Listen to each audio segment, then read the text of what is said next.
সেদিন গেছিলাম তৌফিক মামার বিয়ে খাতি, তা শুরুতেই দিয়ে দিল বৈদ্য একখান চিংড়ি মাছ, তা খাইয়ে ফেলালাম, ভিডিও করতে মন নাই। পরে দিল একখান রোস্ট, সাথে দিল একটু ডাইল দিলাম, বাড়ো ইয়ে খুবই টেস্টি ছিল।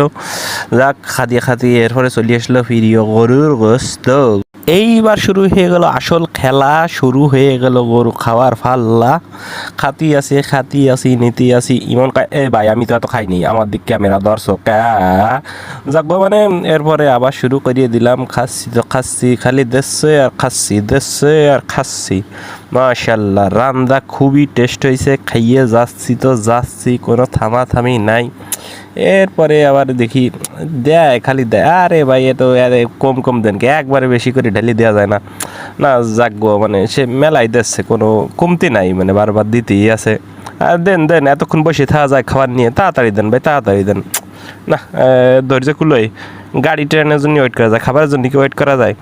যাকগো এরপরে ও দিচ্ছে, আমি খাচ্ছি। খাতি কষ্ট হয়ে গেছে। এরপরে চলে আসলো প্রিয় পায়েস ছাড়া তোমার চলেই নিয়ে, শুরু করে দিলাম পায়েস খাওয়া।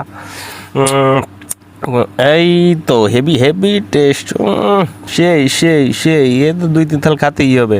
কিছুক্ষণ খাইয়ে পরে দেখলাম না আজকে আর খাওয়া ঠিক হবে না, রুচি আগের মতো নাই। যাই হোক মামা, তোমাকে বিয়ে করার জন্য ধন্যবাদ। এর আমার গোড়াচারিক বিয়ের না মামি আপনি কিছু শোনেন নাই।